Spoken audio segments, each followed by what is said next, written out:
I stuffed the last of my camera equipment into the bag and checked my phone. 11 missed calls from the parking enforcement office. My stomach dropped before I even read the text message. Vehicle towed from hotel loading zone. Retrieve within 24 hours or additional fees apply. Perfect. Absolutely perfect. I'd been so focused on getting decent shots at the corporate event that I hadn't noticed the time. The hotel manager had been explicit about the 30-minute loading zone limit, and I'd been there for 3 hours. Professional photography doesn't pay enough to cover stupidity. Riley tugged at my jacket, her small face pinched with exhaustion. "Mama, I'm hungry." "I know, baby.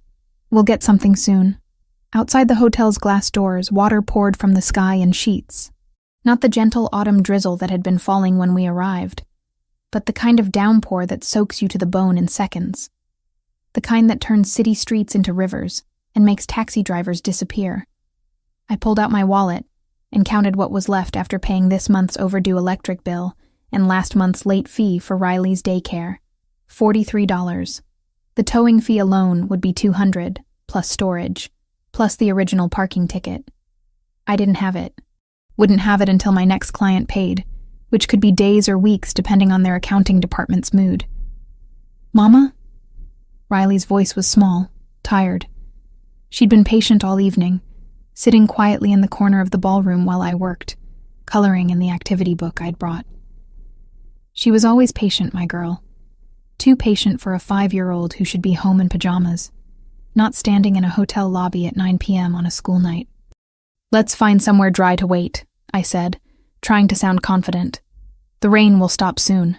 The lie tasted bitter. The weather app showed another 2 hours of this storm, minimum. Across the street, a cafe glowed with warm light. The kind of place with marble countertops and $12 lattes, where people in expensive coats sipped espresso and pretended the world outside didn't exist. Normally, I'd never go in there. But Riley was shivering despite her jacket, and I needed to call someone. Anyone. The cafe was packed when we pushed through the heavy door. Every table occupied, every chair claimed. Warmth hit my face along with the rich aroma of coffee and something baking. Riley pressed against my leg, overwhelmed by the noise and the crowd. I scanned the room desperately. One table near the back had a single occupant, a man with dark hair reading what looked like an Italian newspaper. He hadn't touched the espresso cup in front of him. Desperation overrides pride. I'd learned that the hard way. I approached his table, water still dripping from my jacket. "Excuse me. I'm sorry to bother you, but would you mind if we sat here? Just until the storm passes. Everywhere else is full." He looked up, and I found myself caught by the darkest brown eyes I'd ever seen. Not black, but deep amber brown, like expensive whiskey held up to light. His face was all sharp angles, strong jaw shadowed with precisely maintained stubble, high cheekbones that suggested Italian heritage. No scars, no imperfections, just the kind of masculine beauty that belonged on magazine covers, not in New York cafes at 9 p.m. He was younger than I'd expected from the back. Mid-30s, maybe. Tall, even sitting down, easily over 6 feet, with the kind of athletic build that came from actual physical work, not just gym sessions. His gaze moved from me to Riley, taking in her wet blonde curls plastered to her small face, the way she trembled despite being inside. "Sit," he said. Not a question. A command, but spoken softly. His accent was barely there, just a slight musicality to the word that confirmed the Italian newspaper wasn't for show. I pulled out the chair across from him, helping Riley into the one beside me. She was too quiet, which meant she was either exhausted or coming down with something. Please not sick. I couldn't afford sick. The man folded his newspaper with precise movements and raised one hand. Immediately, a waiter appeared, moving faster than I'd seen any server move in my life. "Hot chocolate for the girl," the man said, still looking at Riley. "Extra marshmallows. And soup, something warm. Tomato if you have it." "Right away, Mr. DeLuca," the waiter said, already backing away. "Wait, I didn't order—" I started, but the man's attention had shifted back to me. "She's cold," he said simply. "And hungry." It wasn't a question, and the truth of it stung. Yes, My daughter was cold and hungry because I couldn't afford to get our car out of impound, couldn't afford a taxi in a storm, couldn't afford anything beyond survival most months. Thank you, I managed. But I can pay for our... Already handled. He leaned back slightly, studying me with an intensity that made my skin prickle. Not threatening, exactly, but absolute. Like he was used to being listened to. Obeyed. You were working tonight. The corporate event upstairs. How did he know that? I glanced down at my clothes, realized my camera bag was still visible, logo facing out. The hotel name was probably on something. Yes. Photographer. Freelance. I tried to sit straighter, aware of how I must look. Soaked jacket, hair falling out of its ponytail, mascara probably smudged. Professional. I could tell. The corner of his mouth lifted slightly. Not quite a smile, but close. You have the look. Always watching. Always framing. The waiter returned with frightening speed, setting down a mug of hot chocolate so loaded with marshmallows that Riley's eyes widened. A bowl of soup followed, steam rising from the surface. Eat, Piccola, the man said to Riley, his voice gentler than it had been with me. Riley looked at me for permission. I nodded, and she immediately grabbed the mug with both hands, bringing it to her lips carefully. I'm Megan, I offered, feeling like I should at least introduce myself to the stranger buying my daughter dinner. Megan Collins. This is Riley. Julian, he replied. Julian DeLuca. The name meant nothing to me, but the way he said it suggested it should, like he was testing whether I'd recognize it. I didn't. I was too busy watching Riley drink her hot chocolate, seeing color return to her cheeks, feeling the knot in my chest loosen slightly. You live in the city? Julian asked, making conversation that felt oddly formal. Queens. We were just waiting for the rain to stop before heading home. His eyes moved to the window, where water still poured in torrents. You'll be waiting a while. Yeah. I pulled my phone out, checked it again. Still no response from my friend Sarah, who might have been able to lend me money. No miraculous solution to the towing situation. Just the weather app confirming my misery. Julian watched me, missing nothing. I had the unsettling feeling he could read exactly what was wrong, could see the calculations I was running in my head. Car impound versus paying rent. Taxi home versus walking in the storm. My camera bag sat at my feet, and something shifted in Julian's expression when he looked at it. You dropped this, he said, reaching into his jacket pocket and pulling out one of my business cards. The corners were slightly damp. The professional headshot I'd paid too much for 3 years ago staring back at me. I didn't remember dropping it, but my bag had spilled earlier when I'd rushed to get a shot of the CEO cutting a cake. Oh, thank you. I've been looking for a photographer, Julian said, setting the card on the table between us. For a family event. Nothing corporate. More personal. I blinked. What kind of event? My mother's birthday, a dinner party. 60 guests, maybe more. I'd need someone for the evening. Candid shots. Some formal portraits. He paused. I looked at your portfolio online. Your work is good. Natural. Not overdone. He'd looked me up. Based on a dropped business card. Within the hour. That's very flattering, but I'm sure there are more established photographers who... I prefer your style.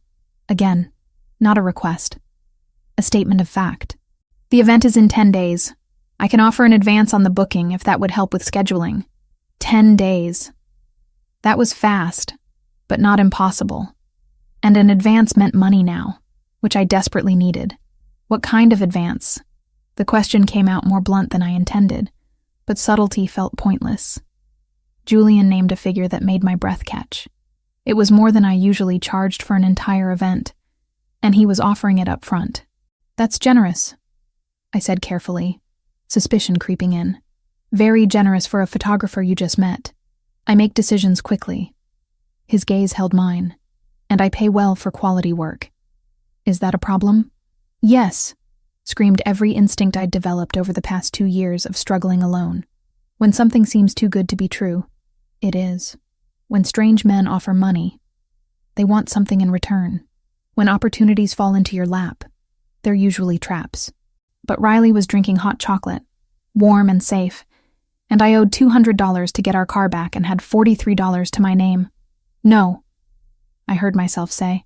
Not a problem. Julian pulled out his phone, tapped something, then looked back at me. I'll need your number. My driver will pick you up tomorrow to see the venue, discuss specifics. I gave him my number, watching as he entered it with the same precise movements he'd used to fold his newspaper. Everything about him was controlled, measured. The advance will be transferred tonight, he said. You should see it in your account by morning. You don't even have my banking information. Your business card has your website. Your website has your payment portal. He said it like it was obvious, which it was, but it still felt invasive. Like he'd already looked too deeply, learned too much. The soup bowl in front of Riley was half empty, and she was starting to slump in her chair, exhaustion winning over hunger. We should go, I said, even though the rain hadn't let up. Let you have your table back. I'll drive you. I started to refuse automatically, but Julian was already standing, pulling on a black coat that looked like it cost more than my monthly rent. I stopped myself from making the comparison, from cataloging the obvious wealth gap between us.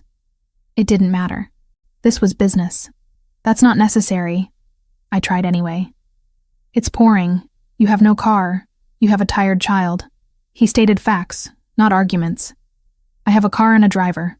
It's practical. He wasn't wrong, and my options were limited to non-existent. I nodded, too tired to keep fighting. Julian walked to the counter, spoke briefly with the man behind it. Money changed hands, though I didn't see how much.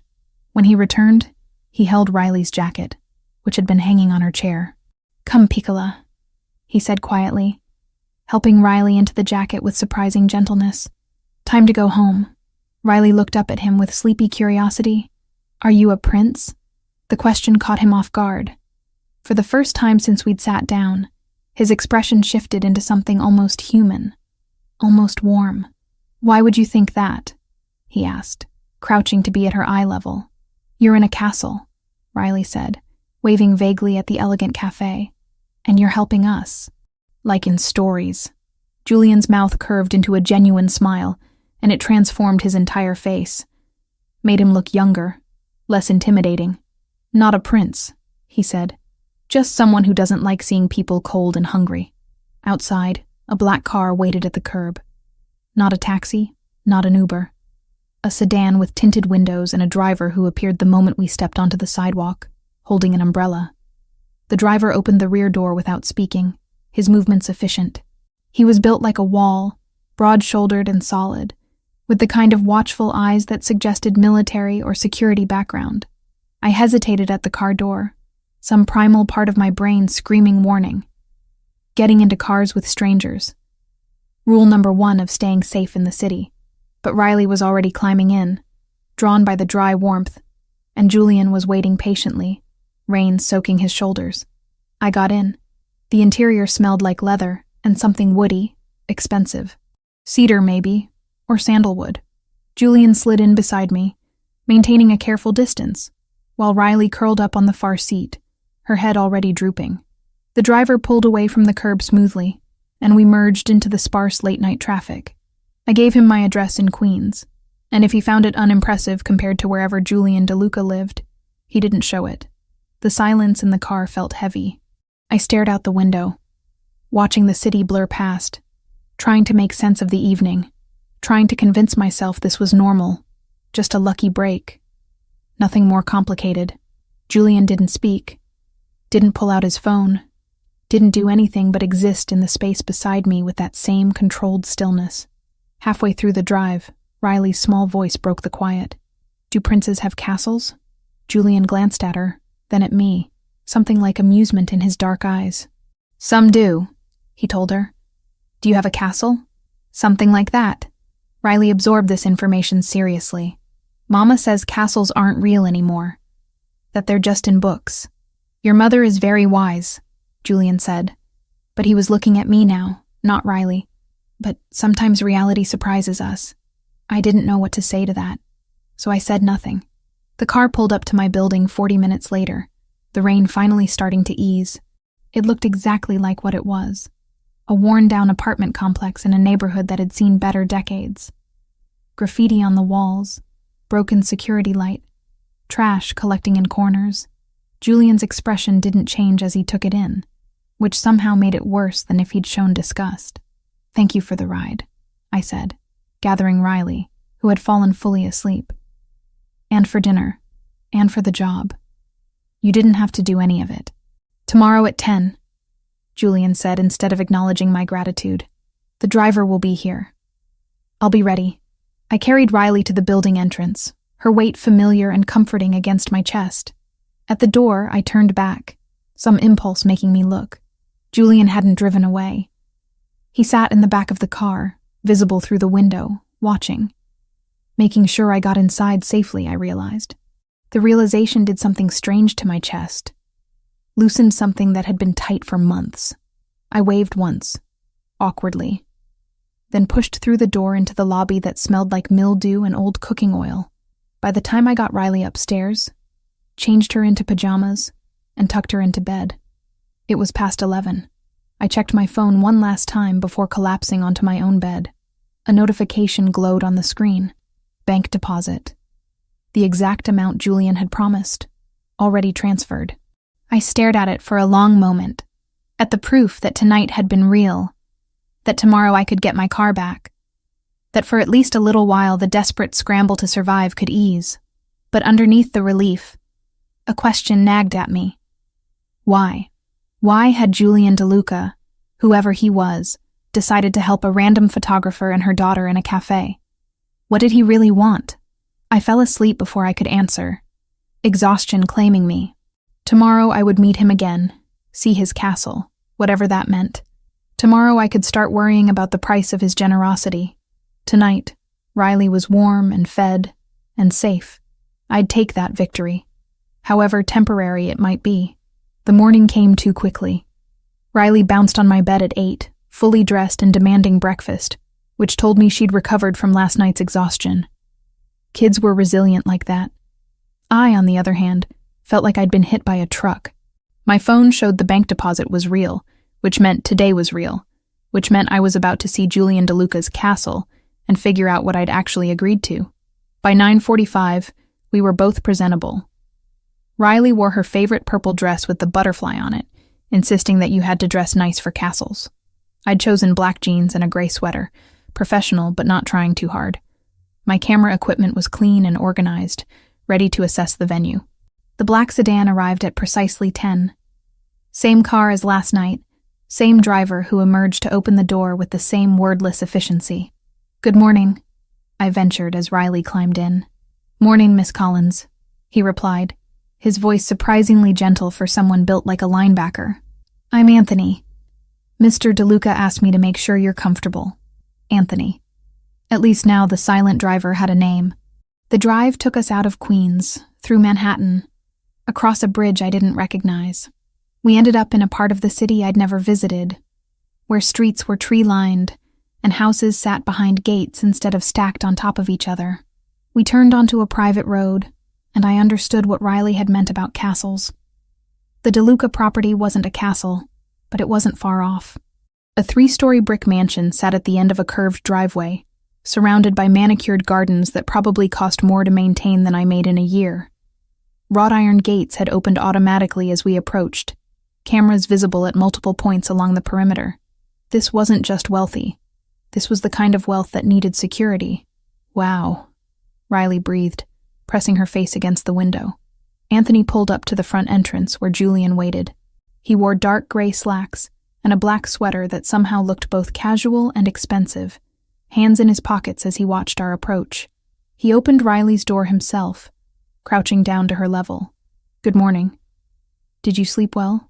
Riley nodded shyly, suddenly reserved in daylight. "Good." Julian straightened, his attention shifting to me as I climbed out. "Megan, thank you for coming. Thank you for the advance," I replied, keeping it professional. "It cleared this morning, as promised." He gestured toward the house. "Come. I'll show you where the event will be, and we can discuss what you'll need." The interior matched the exterior. High ceilings, crown molding, hardwood floors that gleamed like glass. Artwork that looked original and probably was. Everything screamed old money, generational wealth. the kind that didn't need to announce itself because everyone already knew. Julian led us through a formal living room that looked like it belonged in a museum, down a hallway lined with family photographs. I tried not to stare too obviously at the images. Julian as a teenager, serious even then. An older couple who must be his parents. A younger man who shared Julian's features but with softer edges, less intensity. We emerged into a sunroom that overlooked gardens stretching toward a distant wall. Windows on 3 sides flooded the space with light, and I could already see the potential for photographs. Natural light like this was a gift. "The dinner will be here," Julian explained. "Tables arranged in a U-shape, about 60 guests. My mother prefers intimate settings even for large gatherings." I pulled out my phone, started making notes about lighting conditions, best angles, where I could position myself to be unobtrusive. Professional mode kicked in, overriding my nerves about being in this overwhelming house. Riley had wandered to the windows, drawn by movement in the garden. I followed her gaze and saw an older woman in an elegant cream dress tending to rose bushes, her silver-streaked dark hair pulled back. The woman looked up, perhaps sensing being watched. Her eyes found the window, found Riley standing there backlit by sunlight, and she went completely still.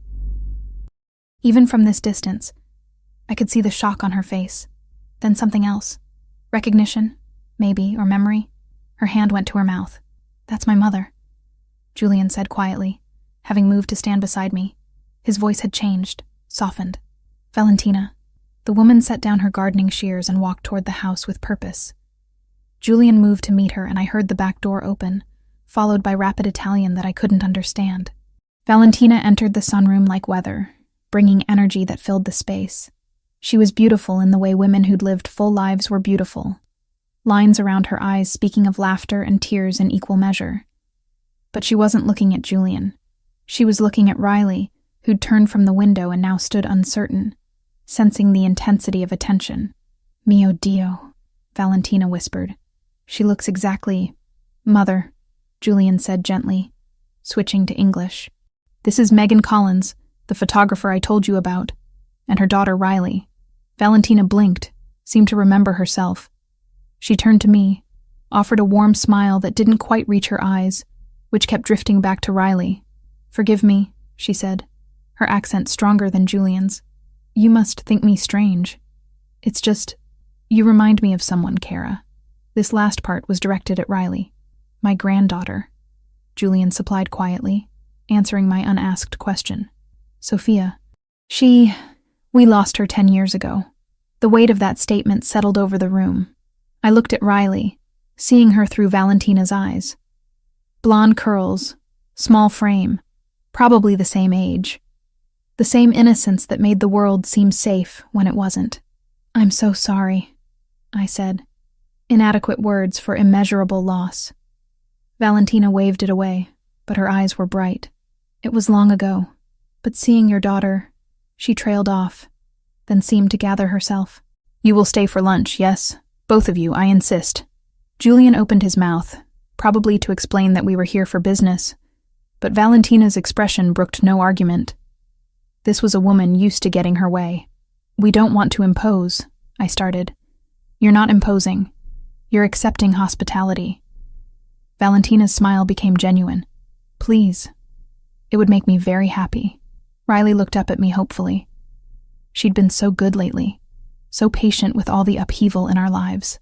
"One lunch wouldn't hurt." "Okay," I agreed. "Thank you." Valentina beamed, then held out her hand to Riley. "Come, Piccola, you can help me set the table. Do you know how to fold napkins?" Riley shook her head but took Valentina's hand without hesitation. My daughter, who was usually shy around strangers, following this elegant woman like they'd known each other forever. I watched them go, feeling something twist in my chest. "She's safe," Julian said, reading my tension. My mother would die before letting harm come to a child in her care. The phrasing was odd, specific, like he'd considered exactly that scenario. "Tell me about Sophia," I said, instead of addressing that strangeness. Julian moved to the windows, looking out at the garden. She was 4, my brother Christopher's daughter. There was an incident, a territorial dispute with a rival organization. Sophia was caught in the crossfire. Rival organization. Not rival company, not competing business. Organization. The word choice confirmed what I'd started suspecting last night. What kind of business are you in, Julian? He turned to face me, expression unreadable. Import and export, logistics, security consultation, various interests. All technically legitimate, all vague enough to mean anything. And the organizations you have disputes with? Competitors who don't believe in civilized negotiation. His tone made it clear the topic was closed. Come, let me show you the rest of the venue while my mother commandeers your daughter. We spent the next 30 minutes discussing lighting, timeline, shot lists. I tried to focus on the work, to ignore the way Julian's presence seemed to fill whatever room we were in. He was attentive to details, asked intelligent questions about composition, and candid versus posed shots. He also, I noticed, always positioned himself between me and doorways, always kept track of exits, always seemed aware of every sound in the house. This was a man who lived expecting danger.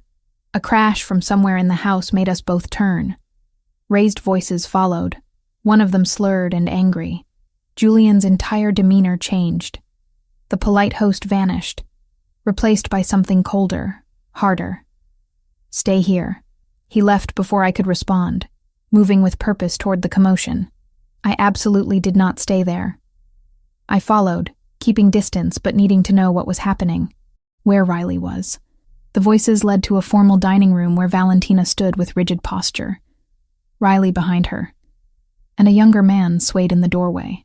He had Julian's coloring but softer features, less defined, handsome in a boyish way, though that effect was ruined by bloodshot eyes and rumpled clothes that suggested he'd slept in them. She's replacing her, the man slurred, pointing at Riley. You're replacing Sophia with some random kid off the street. Christopher, Valentina said, voice sharp as a blade. You're drunk. At noon. Again. So this was the brother. The one who'd lost his daughter. So what? Christopher laughed bitterly. At least I feel something. At least I'm not pretending everything's fine, having birthday parties and playing happy family with strangers. Julian appeared in the doorway behind Christopher, and the temperature in the room seemed to drop 10 degrees. Out, Julian said. One word. Quiet, but absolute. Christopher spun, nearly lost his balance. Oh, big brother's here. Come to throw me out of the house our father left to both of us? Father left the house to me. He left you an allowance you've drunk through twice over. Julian's voice was flat, factual. You have 30 seconds to leave on your own, or Anthony will help you. As if summoned, Anthony appeared at Julian's shoulder. Christopher took in the bigger man's impassive expression and seemed to deflate. This is what we've become, Christopher said, looking between Julian and Valentina. Father would be ashamed. Father would be ashamed of what you've made yourself, Valentina replied, sadness underlying the anger. Now go. Sleep it off. Christopher left, stumbling slightly. Anthony followed at a discreet distance. The silence that followed was heavy. Riley had pressed herself against Valentina's legs, and the older woman stroked her hair absently, comforting them both. Julian's jaw was tight, hands fisted at his sides. This was costing him, I realized. Watching his brother self-destruct, being unable to fix it. I'm sorry you had to see that, Valentina said to me to Riley. Christopher, he's been unwell since we lost Sophia. 10 years. The girl had been gone 10 years and her father was still drowning in grief. We should go, I said quietly. This is family business. We're intruding. No. Valentina's response was immediate. Firm. You stay. We eat lunch like civilized people. Christopher doesn't get to ruin this too. It wasn't really a request. I nodded, not knowing what else to do. Lunch was surprisingly pleasant despite the earlier scene. Valentina had made pasta from scratch, served with bread that melted in your mouth and vegetables from the garden. Riley ate without complaint, drawn out of her shell by Valentina's gentle attention and questions about school, friends, favorite colors. Julian remained quiet, watchful. He'd positioned himself where he could see both the door and Riley, that protective instinct on full display. Midway through the meal, Valentina asked, Would you do me a favor? An old woman's indulgence? Of course, I said, though wariness crept in. Would you take a photograph of Riley? For my desk? Valentina's eyes were hopeful, vulnerable. I know it's odd to ask, but she has brought light into this house today, and I would like to remember it. I looked at Riley, who shrugged, unbothered. Sure, Mama. Okay, I agreed, pulling out my camera. Riley, stand by the window there. I took several shots of my daughter backlit by garden sunlight, her blonde curls glowing, expression open and sweet. When I showed Valentina the preview, the older woman's eyes filled with tears. Perfect, she whispered. Grazie. After lunch, Julian walked us to the car. Riley ran ahead with Anthony, chattering about the roses in the garden. I apologize for Christopher, Julian said as we walked the curved driveway. He's complicated. He lost his daughter. That's not complicated, that's devastating. It is, but it doesn't excuse everything else. Julian stopped walking, turned to face me. Megan, I want you to have my number, my personal line, not the business one. He pulled out his phone, showed me a different number than the one from last night. I added it to my contacts, wondering why a photographer would need the personal line of a client whose family drama included day drinking and mysterious organizations. If you ever need anything, Julian continued, and I mean anything, you call that number, day or night. It doesn't matter what it is. Julian, I appreciate the generosity, but I'm your photographer. That's all. His dark eyes held mine, intense in a way that made my breath catch. Riley reminds my mother of what we lost. That makes you family adjacent, whether you intended it or not. And I protect what's mine. The possessiveness in that statement should have alarmed me. Instead, it made something warm unfurl in my chest, unwanted and dangerous. I'll keep that in mind, I managed. Anthony had the car running, Riley already buckled in. Julian opened my door, waited until I was settled. I'll send you the final details for the event, he said. And Megan? Thank you. My mother smiled today, genuinely. She hasn't done that in longer than I care to admit. The door closed before I could respond, and we pulled away from the mansion, from the gardens, from the man who'd somehow become more than a client in less than 24 hours. Riley talked nonstop about Valentina, the house, the pasta. I made appropriate noises, my mind elsewhere. On the way out, just before reaching the gates, I'd seen something. Men unloading wooden crates from a truck, Cyrillic lettering visible on the sides. Russian markings, unless I was mistaken. Import and export, Julian had said. But what kind of importing required that level of security, that kind of secrecy? I didn't ask. Didn't want to know the answer, because knowing would mean I'd have to make a choice about whether to keep taking Julian DeLuca's money, keep accepting his protection. Riley was safe, well-fed, happy. I had work, income, breathing room for the first time in months. Sometimes ignorance was the better option. Anthony dropped us at home 20 minutes later. As I carried Riley upstairs for her nap, my phone buzzed. A message from Julian. My mother wants to know if Riley would like to come back for dinner this week. No work obligations, just family time. Let me know. I stared at the text for a long moment. Crossing lines, getting involved, letting my daughter attach to people who lived in a world I didn't understand. All the logical reasons to decline lined up in my head. But I thought of Valentina's smile, genuine and warm, of Julian's quiet protection, of Riley laughing for the first time in weeks. Thursday works, I texted back. His response was immediate. Thursday, it is. I'd worry about consequences later. For now, I'd take the light where I could find it, even if it came from a source I couldn't fully trust. The week between that lunch and Valentina's birthday party passed in a blur of work and anxiety. Riley asked daily when we'd see Valentina again, and I couldn't quite explain the knot in my stomach every time Julian's name came up in conversation. Thursday arrived with clear skies, and my camera equipment meticulously organized. Anthony picked us up at 6, Riley dressed in her butterfly dress again, chattering about whether there would be cake. There will definitely be cake, Miss Riley, Anthony said, the first time I'd heard him volunteer information. Mrs. DeLuca's favorite. Chocolate with raspberry filling. The mansion looked different at night. Lights illuminated the facade, making it glow against the darkening sky. Cars lined the circular drive. Expensive models I couldn't name but recognized as the kind that required six-figure investments. Julian met us at the entrance, wearing a charcoal suit that fit him like it had been built around his body. Probably had been. His dark eyes swept over us, lingering on Riley for a moment before settling on me. "You came," he said, as if there'd been doubt. "You're paying me to," I replied, keeping it professional. "Where would you like me to start?" "My mother wants to see Riley first. Then you can begin shooting." He gestured inside, where voices and music drifted from deeper in the house. "The guests are arriving." Valentina appeared almost immediately, resplendent in a midnight blue dress that probably cost more than my car had. Her face lit up when she saw Riley, and my daughter ran to her without hesitation.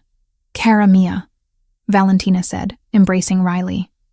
"Come, I want you to meet some people. Your mama will work, but you stay with me, yes?" Riley nodded enthusiastically, and they disappeared into the crowd before I could protest. Julian must have seen the concern on my face. "She's safer with my mother than anywhere else in this house. Valentina will guard her like a treasure." There was something in his tone, a weight to the words that suggested he meant it literally. I pulled out my camera, adjusted settings for the indoor lighting, and started working. The sunroom had been transformed into an elegant dining space. 3 long tables formed a U-shape, set with crystal and silver that caught the light from dozens of candles. Flowers I couldn't name spilled from centerpieces, their scent subtle but present. The guests were arriving in clusters. Men in dark suits, women in cocktail dresses and jewelry that didn't come from department stores. They moved with the easy confidence of people who'd never worried about money, never counted pennies to afford groceries.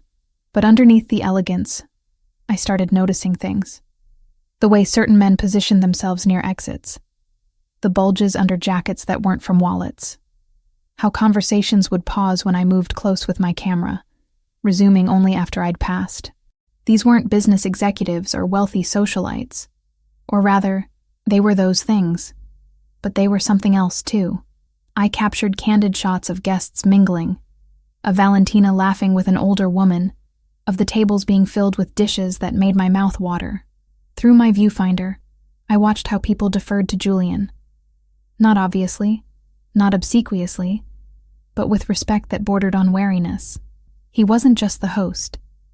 He was someone they didn't dare cross. The dinner itself was elaborate, course after course, wine flowing freely, toasts in Italian and English. I moved around the perimeter, trying to be invisible while documenting everything.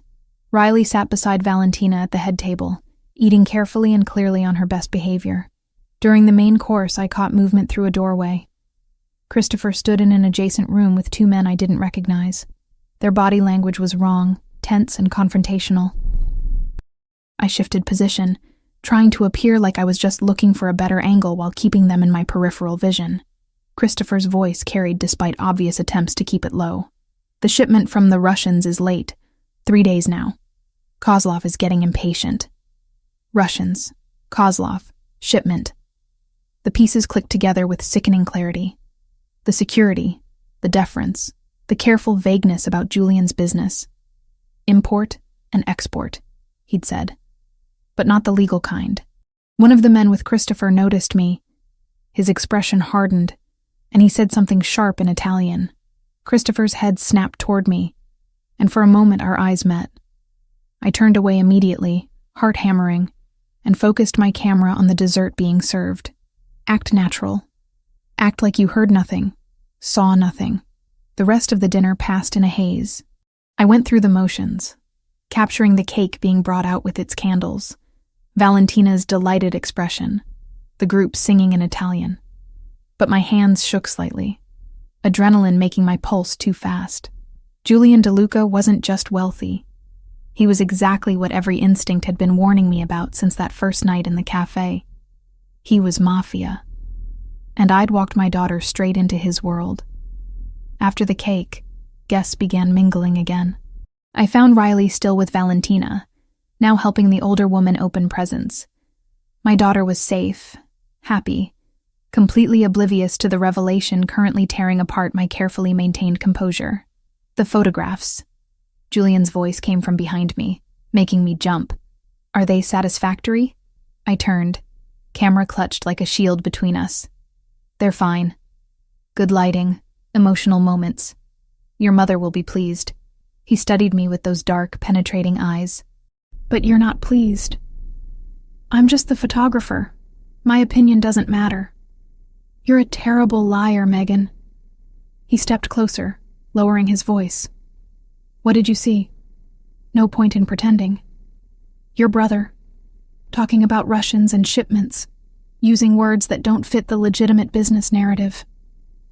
Julian's jaw tightened slightly, but he didn't look surprised. And what conclusion have you drawn? That I should finish this job and never come back? My voice came out steadier than I felt. That I should take Riley and maintain as much distance as possible from whatever this is. Something flickered in his expression. Not anger, but something colder. Resignation, maybe. Come with me, he said. We should talk privately. I wanted to refuse, wanted to grab Riley and run. But Anthony had appeared at the edge of my vision, and Valentina still had my daughter. I wasn't leaving without her, and making a scene would only make things worse. I followed Julian through the house to the same office I'd glimpsed on my first visit. He closed the door behind us, muffling the party sounds. Sit, he said, gesturing to a leather chair. I remained standing. I'll finish the job. I'll deliver the photos. But after that, I think it's best if Riley and I don't come back. Is that what you think? Julian moved to his desk, poured amber liquid from a crystal decanter into 2 glasses. He held one out to me. You think you can just walk away? Forget what you've seen? Forget this place exists? I don't know anything, I said, not taking the glass. I overheard a conversation I didn't understand. That's all. You're smarter than that. He set the glass down within my reach. You know exactly what you saw. What we are. What I am. The admission hung in the air between us, heavy with implications. Then let me go, I said quietly. I won't say anything. I have no reason to. I just want to keep Riley safe and live our lives. Julian leaned against his desk, regarding me steadily. Are you afraid of me now? Afraid I'll hurt you or Riley? I should have lied. Should have said no, minimized the threat. Instead, truth spilled out. Yes, I'm afraid. Not that you'll hurt us directly, but that being anywhere near you puts us in danger we can't survive. He nodded slowly, as if I'd confirmed something. Good. Fear is healthy. It means you understand the reality of my world. So you'll let us go? I didn't say that. He picked up his own glass, swirled the liquid. You've been in my home twice now. You've seen my family, my associates. You know where I live, what kind of security I maintain. You've photographed faces of men who prefer anonymity. Cold dread settled in my stomach. So what? I'm a security risk? You're going to make sure I disappear? Don't be dramatic. Julian took a sip of his drink. I'm saying you're connected to me now, whether you like it or not. And that means you're under my protection. I don't want your protection. You have it anyway. His tone left no room for argument. The world I operate in. Knowledge is leverage. People might try to use you to get to me. Or your daughter. That's not a threat from me, that's reality. So you accept my protection.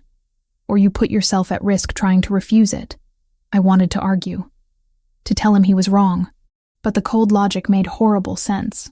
What does that mean, practically? I managed. It means you have my number. You use it if there's ever a problem. Any problem.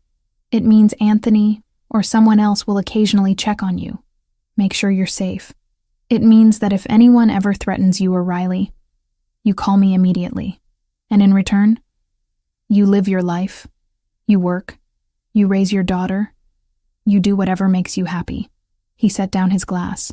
The only requirement is discretion about what you've seen here. But I don't think that will be a problem. It was a cage, but a gilded one. Protection that doubled as surveillance. Kindness that carried obligation. I need to get Riley, I said. Not agreeing, but not refusing either. It's late. Julian moved to the door, opened it. I'll have Anthony bring the car around. Your payment is in an envelope on the entry table. There's a bonus included. I followed him back to the party, which had thinned but not ended. Valentina still had Riley, now showing her a photo album. When she saw us approaching, the older woman's expression turned knowing. "It's time for us to go," I said, keeping my voice gentle. "Say goodnight to Valentina."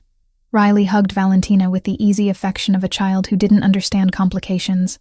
"Thank you for my cake. Come back soon, Piccola," Valentina said, kissing Riley's forehead. Then she looked at me, and something in her eyes suggested she knew exactly what conversation Julian and I had just had. "Both of you." Outside, the night had grown cold. Riley climbed into the back seat of the waiting car, immediately curling up. She'd fall asleep before we left the driveway. Julian held my door open, waiting. Before I got in, he spoke quietly. "You asked me to tell you about Sophia." I paused, half in the car. She was Christopher's daughter. 4 years old, blonde curls like Riley. His voice was carefully controlled, emotion locked down tight. 10 years ago, I had a territorial dispute with a Russian organization, the Kozlov family. They wanted our port operations. I refused to negotiate. He looked past me, at nothing. They retaliated by targeting a restaurant we owned. Sophia was there with her mother for lunch. The gunman didn't care about collateral damage. Sophia died instantly. Her mother survived but never recovered. She killed herself 2 years later. I felt cold despite my jacket. "Julian." I was 24. I'd just taken over from my father 6 months earlier. I thought I was invincible, that my name alone would protect my family. His eyes met mine, and the pain there was raw, real. I learned otherwise, and I swore I would never, ever let anyone in my care be vulnerable again. The implication was clear. Riley reminded them of Sophia. Valentina had lost her granddaughter. Julian had lost his niece and sister-in-law. And now we were here, inserted into that wound.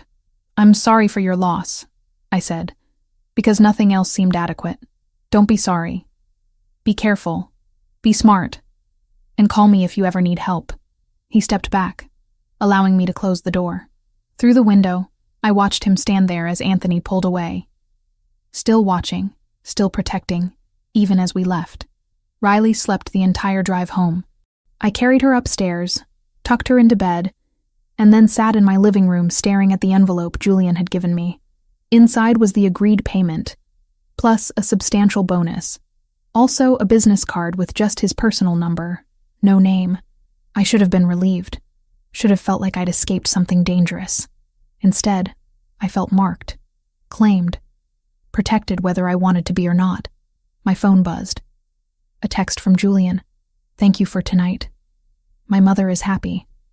That matters to me." I stared at the message for a long time before responding. "You're welcome." Nothing else seemed safe to say, because the truth was complicated and dangerous, and I didn't fully understand it myself yet. I'd walked into Julian DeLuca's world, thinking I was just a photographer. Now I knew I was something else entirely. What that meant, I'd discover soon. 3 weeks passed without contact from Julian, beyond a brief text thanking me for the photos. Valentina called twice, asking when Riley could visit again, but I kept making excuses. Distance felt safer, necessary. Then the letter arrived. Plain white envelope, prison postmark from upstate.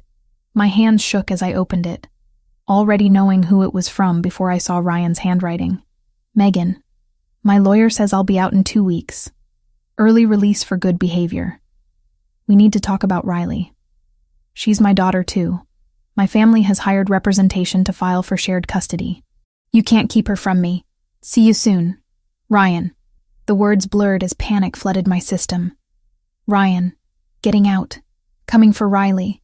I'd spent 8 months believing distance and prison walls kept us safe. 8 months rebuilding our lives without looking over my shoulder. And now he was coming back. Riley was at kindergarten. Wouldn't be home for another 3 hours. I had time to figure this out. Time to breathe. Except I couldn't breathe. I called the legal aid office I'd used when filing the original restraining order.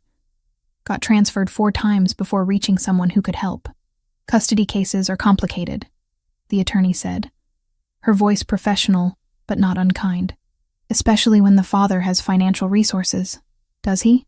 His family does. They never approved of me. They'll pay whatever it takes." Then you need proper representation. Our office handles criminal matters, but custody requires specialized lawyers. I can give you some referrals, but they're not cheap. How not cheap? Retainer starts around $15,000. More if it goes to trial. $15,000. I had maybe $3,000 in savings from Julian's jobs. Not even close. I thanked her and hung up, then spent the next hour calling the referrals. Every conversation ended the same way. Without a substantial retainer, no one would take my case. Ryan's family money meant this would be a fight, and fights cost resources I didn't have. By the time I picked Riley up from school, I'd exhausted every option I could think of. My daughter climbed into our car, chattering about finger painting and playground politics, oblivious to the crisis swirling around her. "Mama, why are your eyes red?" "Just tired, baby." I forced a smile. Long day. At home, I made dinner mechanically. Mac and cheese from a box, carrot sticks, apple slices. Riley ate while I pushed food around my plate, my mind racing through impossible scenarios. Ryan would get shared custody. Or worse, full custody. He had money, family support, a clean record since his release would prove rehabilitation. I had a restraining order based on incidents from 2 years ago and a job photographing events. No judge would see us as equal. After putting Riley to bed, I sat in my living room staring at my phone.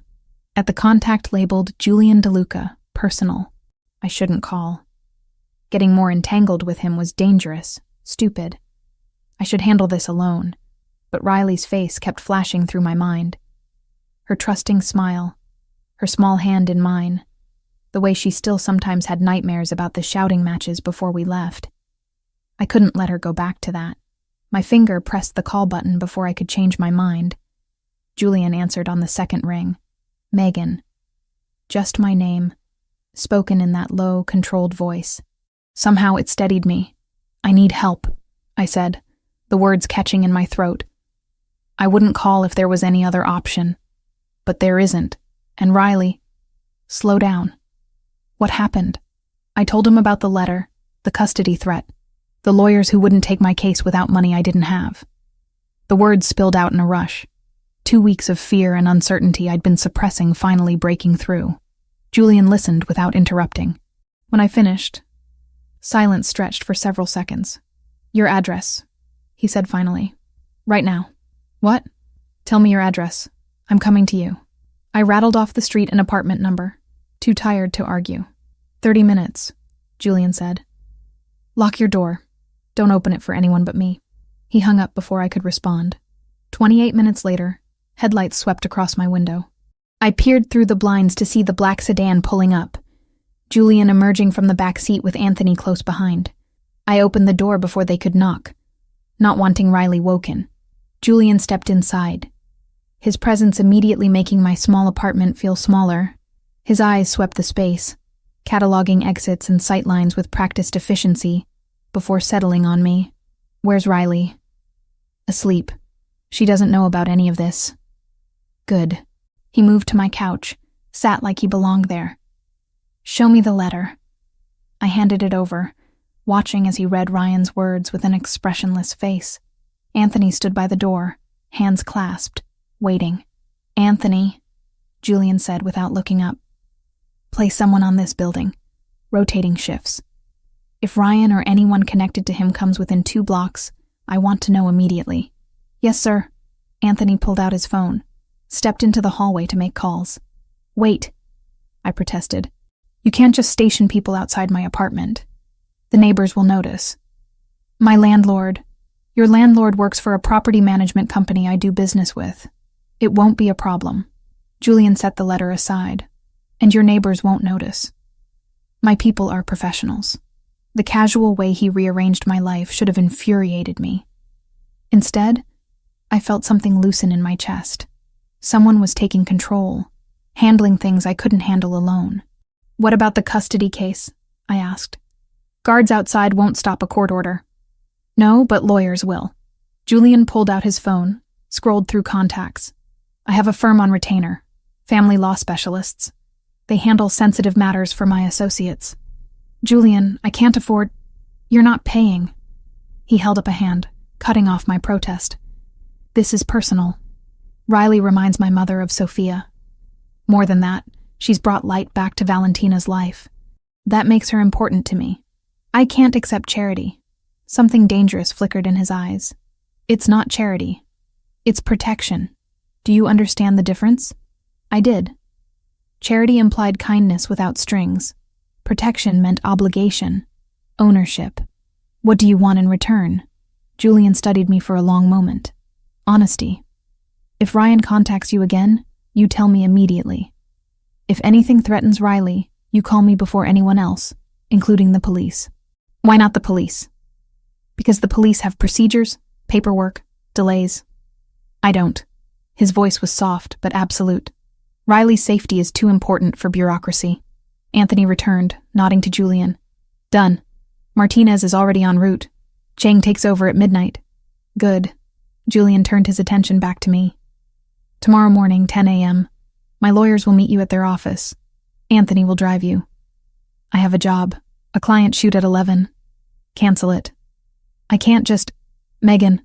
Julian leaned forward, his gaze intense. Your ex-husband is threatening to take your daughter. Everything else is secondary. Cancel the shoot. Anthony will take you to the lawyers. They'll handle the paperwork. And we'll shut down Ryan's custody claim before it gains traction. The certainty in his voice, the absolute confidence that he could fix this, made me want to believe him. Made me want to surrender control and let someone stronger handle the fight. Why are you doing this? I whispered. Really? Not the explanation about Valentina or Sophia. Why do you care what happens to us? Julian sat back, considering the question.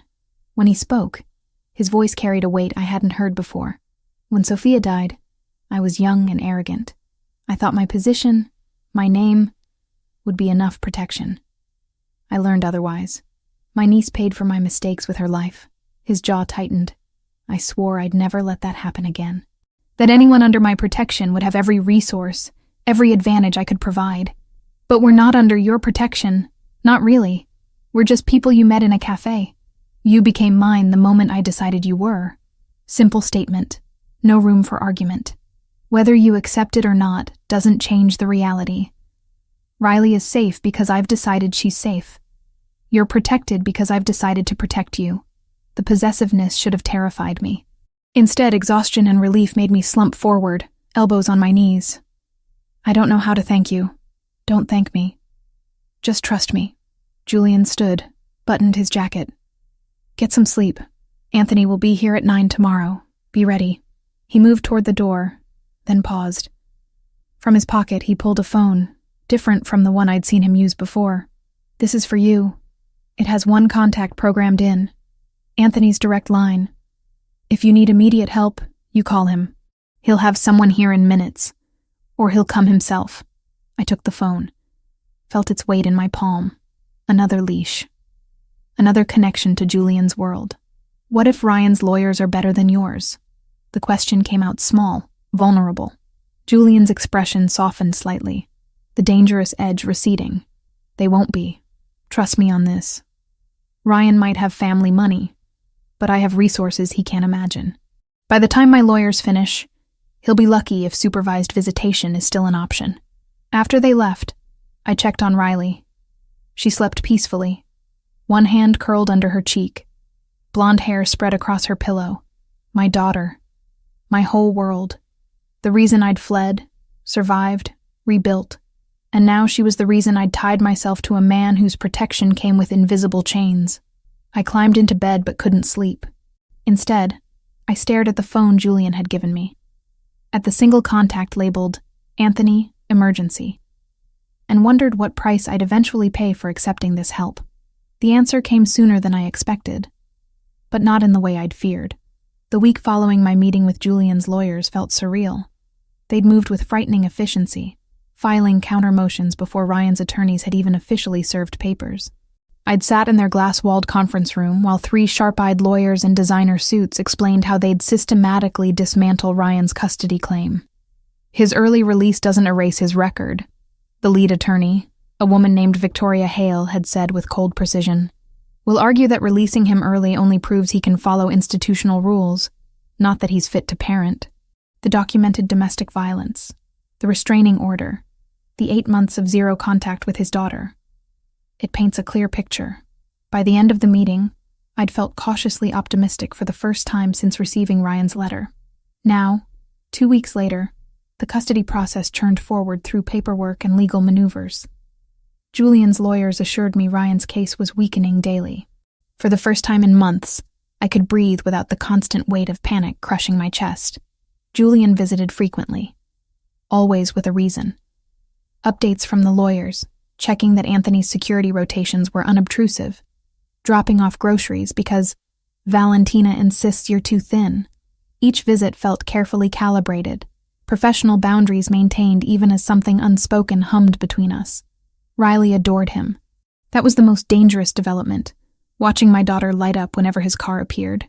She'd started asking when Mr. Julian would visit again, counting days between his appearances. One evening, he arrived with Italian children's books, colorful illustrations of castles and dragons. She should learn the language, he explained, settling onto my worn couch as Riley climbed beside him. It's part of her heritage now, being connected to my family. I'd opened my mouth to argue that we weren't really connected, that this arrangement was temporary protection. But Riley was already sounding out Italian words under Julian's patient guidance, and the protest died unspoken. Over the following weeks, Julian taught Riley basic phrases. Buongiorno for good morning, grazie for thank you, ti voglio bene, which he translated as, I care about you, though I knew enough Italian to recognize it meant something closer to, I love you. Riley practiced constantly, greeting Anthony in Italian when he arrived for security checks, telling me buonanotte at bedtime. She was 5 years old and already bilingual, thanks to a man who'd entered our lives by accident. Or had it been accident? I'd started wondering about that first night in the cafe. The convenient job offer, the perfectly timed advance. Julian had admitted to investigating me after finding my business card. How much had been chance and how much calculation? The thought should have disturbed me more than it did. Sunday morning, 3 weeks after the lawyers' meeting, Valentina called. Lunch today, she announced, brooking no argument. 1 o'clock. Julian will send Anthony. It's family tradition. Sunday lunch. Your family now. Valentina, we're not really... Your family because I say your family. Now dress comfortable. We eat in the garden when weather is nice. She hung up before I could protest further. Anthony arrived at 12:30. Riley wore her purple butterfly dress again, declaring it her going to see Nonna outfit. When had Valentina become Nonna instead of Mrs. DeLuca? The mansion looked different in afternoon sunlight, less imposing. Gardens bloomed with late spring flowers, and I could hear voices and laughter from somewhere in back. Julian met us at the door, dressed more casually than I'd ever seen him. Dark jeans, a gray Henley that clung to his shoulders, no jacket. He looked younger, more approachable. They're in the garden, he said, gesturing us through. Warning, my mother invited half the neighborhood. Sunday lunches get extensive. The garden had been transformed into an outdoor dining room. A long table covered in white cloth stretched across the patio, already laden with platters of food. 30 people milled around, talking and laughing in a mix of Italian and English. Children ran through the flower beds, their shrieks of joy cutting through adult conversation. Valentina appeared, resplendent in a coral dress, and swept Riley into a hug. There's my beautiful girl. Come. The other children are playing by the fountain. Riley hesitated, looking back at me. Julian crouched beside her. It's safe, he said quietly in Italian, then translated. My men watch the walls. No one comes in who shouldn't. Go play. Riley nodded, trusting him completely, and ran off with a girl near her age who'd appeared at Valentina's side. She trusts you, I observed, watching my daughter disappear into the garden. Children have good instincts. Julian straightened. Come. I'll introduce you to everyone, though most won't remember your name after today. Italian families are large and loud. He wasn't wrong. Over the next hour, I met cousins and uncles and family friends whose relationships I couldn't track. Everyone spoke with their hands, voices overlapping in cheerful chaos.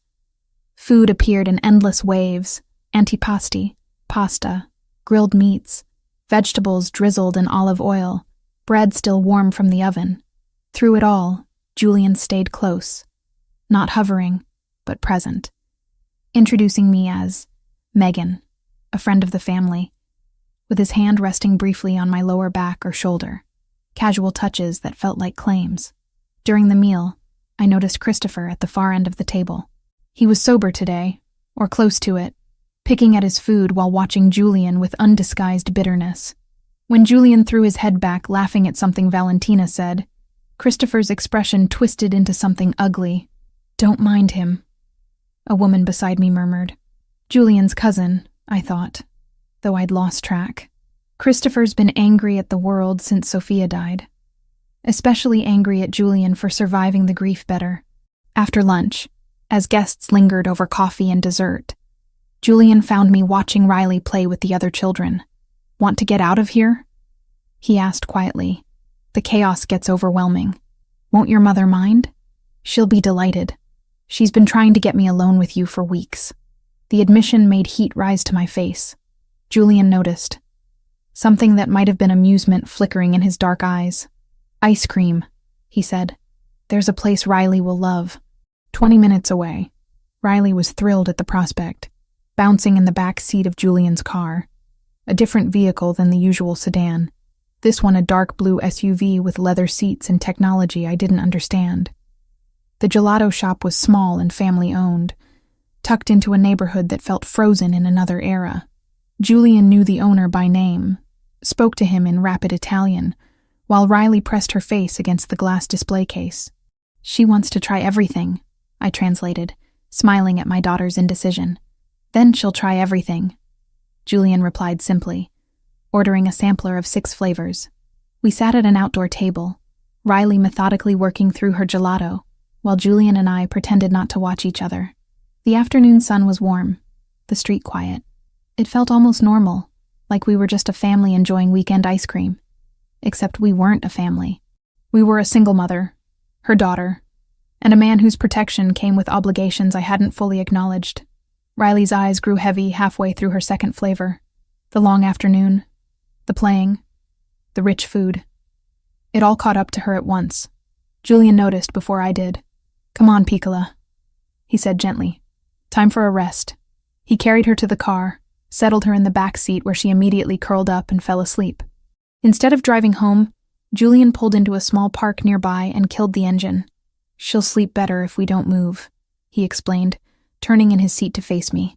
"We can wait." In the sudden quiet, with my daughter sleeping peacefully behind us, the barriers I'd maintained crumbled slightly. "Why are you really doing all this?" I asked, not demanding, just needing to understand. The lawyers, the security, the Sunday lunches were nothing to you. Julian's expression shifted, something vulnerable breaking through his usual control. "When I was 17, he said slowly, I had a younger sister, Bella. She was 13, just starting high school.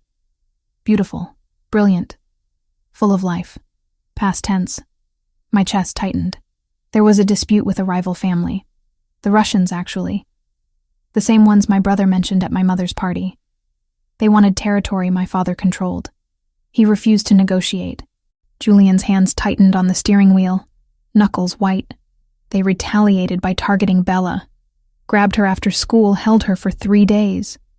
By the time we found her, he stopped, throat working. She didn't survive what they did to her. Horror and grief crashed over me. "Julian, I'm so sorry.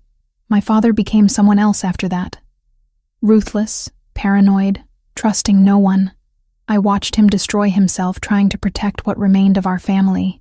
He died 5 years later, heart attack from the stress. Left me in charge at 22. He turned to look at me directly, dark eyes blazing with intensity. I swore I would never let anyone under my protection suffer what Bella suffered, that I would use every resource, every advantage, to keep my people safe. And then Christopher's daughter Sophia died in that restaurant shooting. Despite all my promises, the weight of that guilt, carried for 10 years, was visible in every line of his face.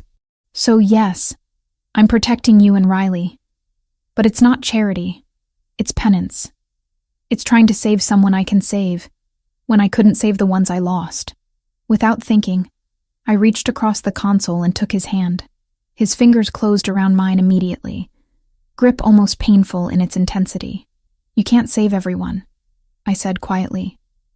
"Those deaths weren't your fault, weren't they? I'm the one who holds power now. If I'd been stronger, smarter, more ruthless, you'd be your father.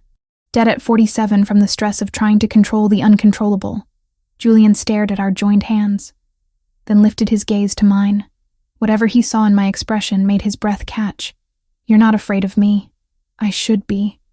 You terrify me, but not for the reasons you think." "What reasons then?" I couldn't say it.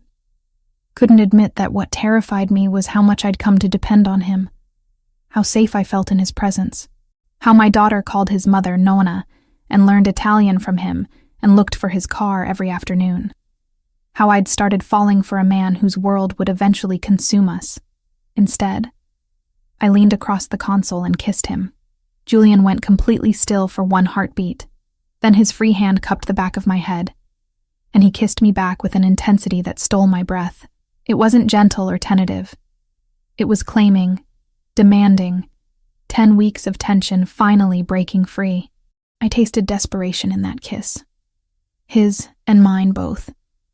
Two people who'd been alone too long, finding temporary refuge in each other. When we finally pulled apart, both breathing hard, Julian rested his forehead against mine. "This complicates things," he said roughly. "I know. You deserve better than this. Better than me. Maybe I get to decide what I deserve." He pulled back enough to meet my eyes. "If we do this, if we cross this line, there's no going back. You'll be mine in ways that go beyond protection. Do you understand that? The possessiveness should have sent me running. Instead, it sent heat through my veins." "I understand." Julian kissed me again, softer this time, before reluctantly pulling away. "I should take you home. Riley needs her bed, not a car seat." The drive back was quiet, charged with unspoken promises and acknowledged complications. At my building, Julian walked us to the door despite Anthony's presence nearby. "I need a few days," he said, as Riley stumbled sleepily toward the elevator, "to handle some business that's been building. Anthony will maintain security, and the lawyers have everything under control." "Is it dangerous, this business?" "It's always dangerous, but I'll be careful." He brushed his thumb across my cheek. "Call me if you need anything. I mean it." After they left, I carried Riley to bed and then stood at my window, watching the street below where one of Julian's men maintained watch from a discreet distance. I'd crossed a line today, acknowledged feelings I'd been denying, accepted that whatever was happening between Julian and me was more than convenience or protection. The question was what price we'd both pay for that acknowledgement. The text came at 3:47 in the afternoon, while I was editing photos from a wedding shoot. A video file, no words attached. My finger hovered over the screen, some primal instinct warning me not to open it. But mothers don't have the luxury of ignoring potential information about their children. I pressed play. Riley sat tied to a chair in what looked like an abandoned warehouse. Gray walls, concrete floor stained with God knows what. Her blonde curls were tangled, tear tracks cutting through the dirt on her small face. Someone had put duct tape across her mouth, and her eyes were wide with terror barely contained. The camera zoomed closer, and I could see her chest heaving with panicked breaths through her nose. She was trying so hard to be brave. Below the video, text appeared in Cyrillic characters, followed by a rough English translation. "DeLuca has 12 hours. Port access or the girl dies." The phone fell from my shaking hands onto the table. Riley. My baby. My entire world, taken by monsters who saw her as nothing more than leverage. I couldn't breathe, couldn't think beyond the image of her terrified face, the ropes cutting into her small wrists, the certainty that she was calling for me in her mind. My hands found the phone again, fumbling to dial Julian's number. It rang once before he answered. "Megan, they have her." My voice broke on the words. "The Russians. They sent me a video. She's tied up and scared, and they're going to kill her if you don't—" "I know." His voice was deadly calm. "I received the same video 2 minutes ago." Where are you? Home. I'm at home. Julian, they're going to hurt her. They won't. Steel underneath the words. Not while she's valuable. Listen to me carefully. Lock your door. I'm sending Anthony to get you. 10 minutes. Pack nothing, just wait. I can't just wait. Megan. He cut through my rising hysteria. Every second you spend panicking is a second we're not moving. Trust me. I will get her back. The line went dead. I paced my small living room like a caged animal, checking the window every 30 seconds. 8 minutes later, Anthony's car screeched to a stop outside. I was down the stairs before he could get out. Where is she? I demanded, climbing into the passenger seat. We're working on it. Anthony pulled into traffic with controlled urgency. Julian's already mobilizing the team. The drive to Julian's mansion took 17 minutes that felt like 17 hours.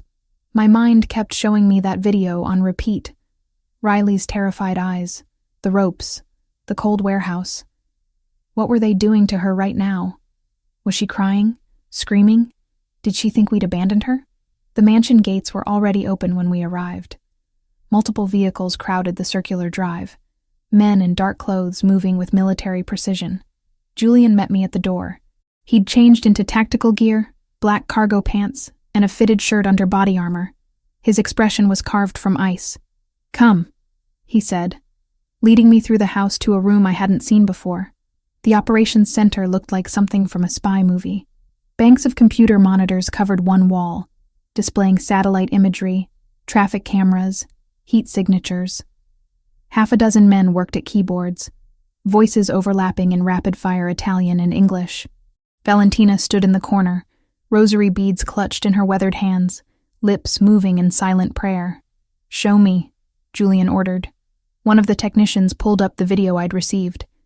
Julian watched it once, face expressionless, then gestured for the tech to freeze on a frame showing the warehouse interior. Background details, he said, pointing. That window configuration. The rust pattern on those pipes. Cross-reference with known Russian holdings in Newark. On it, the tech replied, fingers flying across the keyboard. Julian turned to me. The video was sent 40 minutes ago based on metadata. They're following standard kidnapping protocol, establishing control before making demands. They want your ports. I forced the words past my tight throat. Are you going to give them what they want? No. Simple. Absolute. Because if I negotiate, Riley becomes a template. Every enemy I have will know they can take what's mine to force compliance. She's not yours. The protest came automatically. His dark eyes met mine with an intensity that made my breath catch. Yes, she is. The moment I decided she was. And more importantly, she's yours. That makes this non-negotiable. One of the monitors flashed. Boss, I've got something. 3 warehouses in Newark match the window configuration. Running thermal imaging now. We watched as satellite feeds appeared, showing heat signatures in and around the buildings. The first 2 showed normal activity patterns. The third showed something different. There, the tech zoomed in. 12 heat signatures inside, clustered defensive positions. One smaller signature separated from the group. My heart lurched. That's her. That has to be her. Julian studied the screen with a focus that was almost predatory. Timestamp on when they gathered there? First activity spike was 4:32 this afternoon. The tech reported. Matches our timeline. Want me to confirm with traffic cam footage? Do it. 3 minutes later, we had confirmation. A dark SUV with obscured plates had been caught on camera entering the warehouse district at 3:58, 12 minutes after Riley's school dismissal. That's our target. Julian turned to address the room. Alpha team preps for immediate deployment. Beta team maintains perimeter once we breach. No one leaves that building alive except our people and the girl. The casual way he ordered executions should have horrified me. Instead, I felt savage satisfaction. These men had taken my daughter. They deserved whatever was coming. I'm going with you, I said. No. She's my daughter, which is exactly why you're staying here. Julian's tone brooked no argument. You're emotionally compromised. You'd be a liability in the field. Riley needs her mother alive, not caught in crossfire. Then what am I supposed to do? Sit here and watch? Yes. He moved closer, lowering his voice. You watch every screen. You see the moment we secure her. And when this is over, when she's safe, you're the first face she sees. Not mine. Yours. The logic was sound even as everything in me screamed to go to her. I nodded jerkily.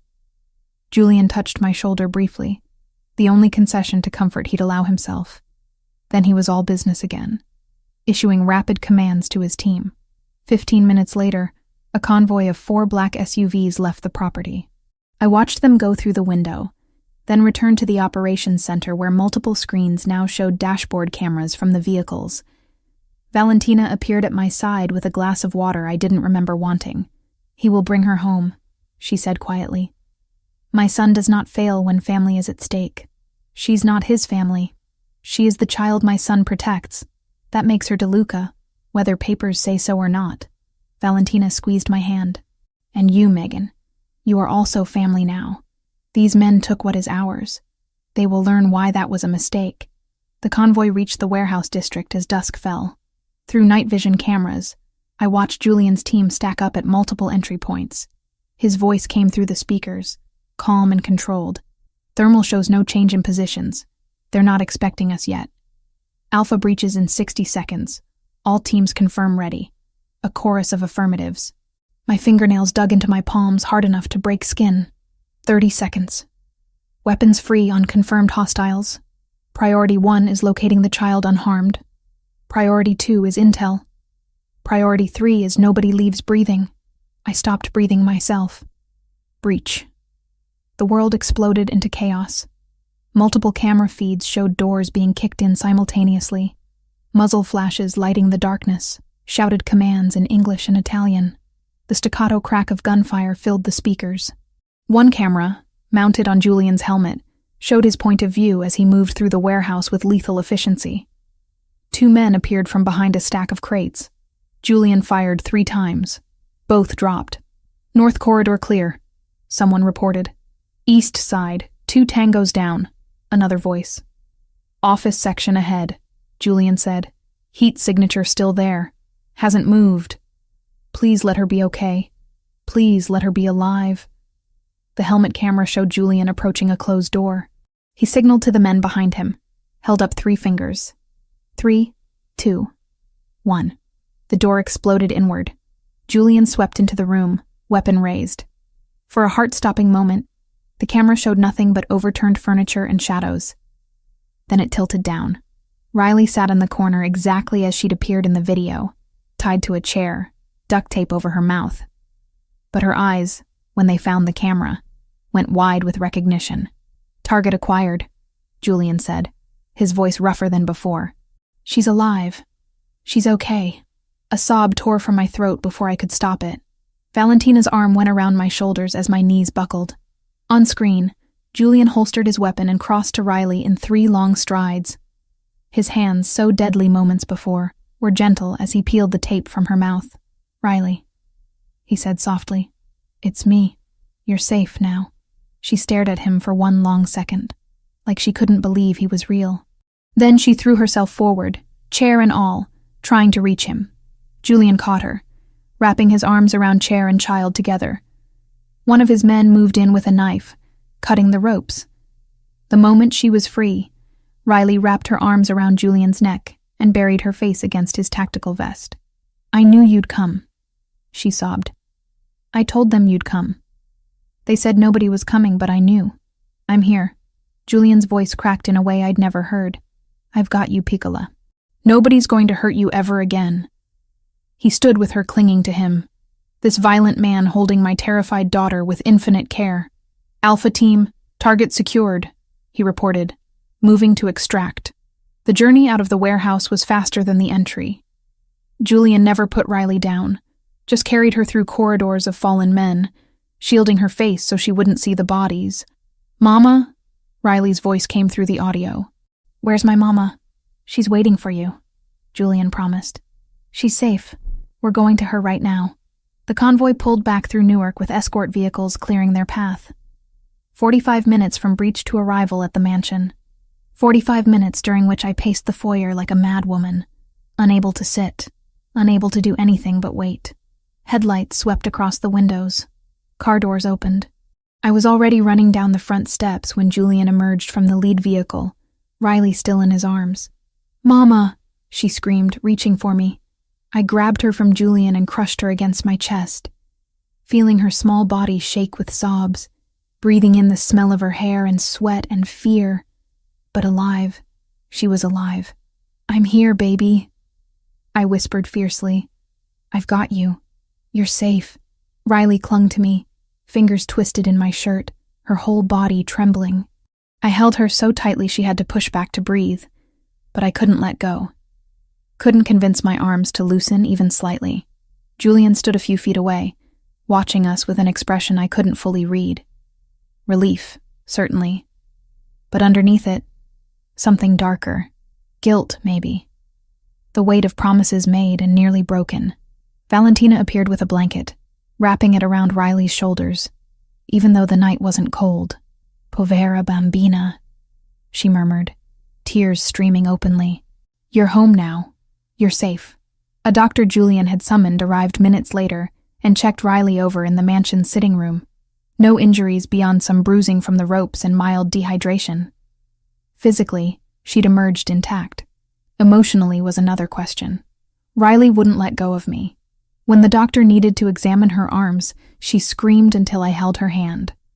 When Valentina tried to bring her hot chocolate, she buried her face against my neck.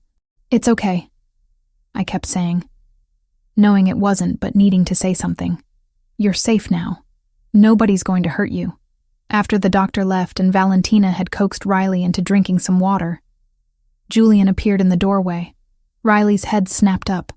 For a moment I thought she'd be afraid, would associate him with the trauma. Instead, she reached for him. "Mr. Julian saved me," she said to me, like I might not know. "The bad men said nobody was coming, but he came anyway." Julian crossed the room and crouched beside us. "I told you I'd protect you. I keep my promises." "I know." Riley's small hand found his. "Can we stay here tonight? I don't want to go back to our apartment." She didn't say why, but I knew. The apartment was where she'd been taken from in her mind, even though the actual abduction happened at school. It represented vulnerability now. "Of course," I said before Julian could answer. "We'll stay as long as you need."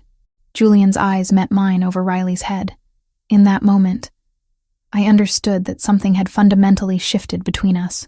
He'd gone to war for my daughter, had killed for her, had risked everything to bring her home. How did I walk away from that? How did I maintain distance from a man who'd proven beyond doubt that he'd burn down the world to keep us safe? The answer was simple and terrifying. I couldn't. "The guest room is prepared," Julian said quietly. "Top of the stairs, second door on the right. Whatever you need. Ask Valentina or Anthony." Riley was already falling asleep against my shoulder, the adrenaline finally crashing. I carried her upstairs, Julian trailing behind us like a silent guardian. The guest room was beautiful and comfortable, but more importantly, it had a lock on the door and windows that opened onto nothing but a sheer wall. Safe. I laid Riley in the enormous bed and crawled in beside her. She immediately curled against me, one hand fisted in my shirt. Julian stood in the doorway, backlit by the hallway light, looking like he wanted to say something but couldn't find the words. "Thank you," I finally said, "for bringing her home, for everything." "Don't thank me." His voice was rough. "This happened because of me, because I made you visible, because they knew taking her would hurt me. You saved her. After putting her in danger in the first place." He scrubbed a hand over his face. Exhaustion and guilt etched into every line. "Megan, tomorrow," I interrupted. "Whatever you need to say, we'll deal with tomorrow. Tonight she's home and safe. That's all that matters." He nodded slowly, then stepped back into the hallway. "Lock the door. Anthony's posted outside. Nobody gets in without going through him first." After he left, I did lock the door.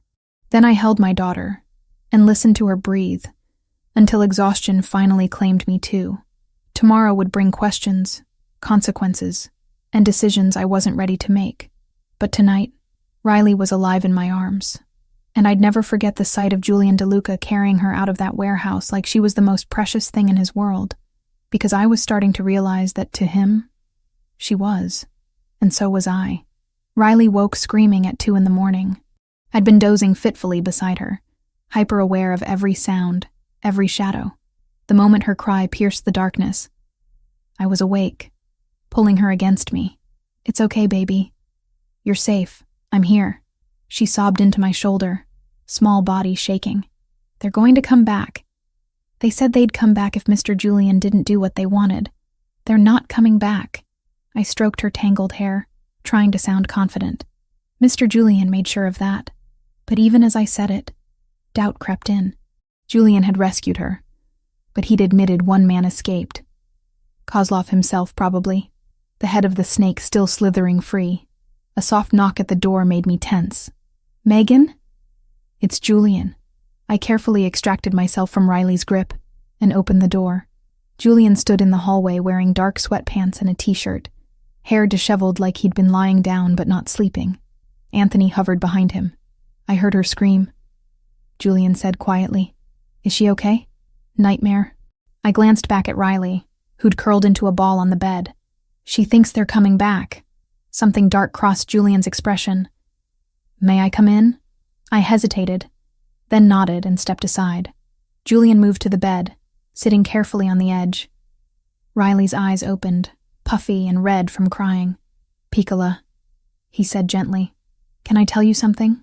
She nodded, fingers twisted in the blanket. "The men who took you, they're gone. Not just away. Gone. They can't hurt you or anyone else ever again." "All of them?" Her voice was so small. "All but one." Julian's honesty surprised me. "And he's running very far away because he knows what happens if he comes back. Do you understand what I'm telling you?" Riley studied his face with a child's unsettling directness. "You killed them." I started to protest, to shield her from that reality, but Julian spoke first. "Yes," he said simply. "I did. Because they hurt someone under my protection. That's what happens when people threaten my family." "Am I your family?" Julian's throat worked. "If you want to be."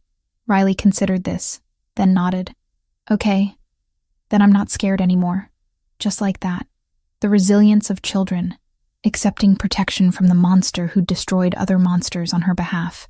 Julian tucked the blanket around her, then stood. "Try to sleep. Anthony's outside the door. I'm down the hall. Nothing gets past us."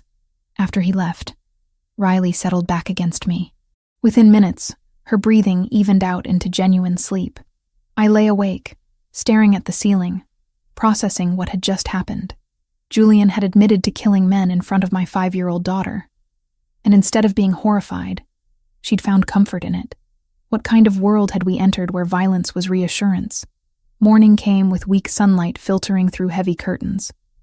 Riley woke calmer, asking for breakfast with something approaching normalcy.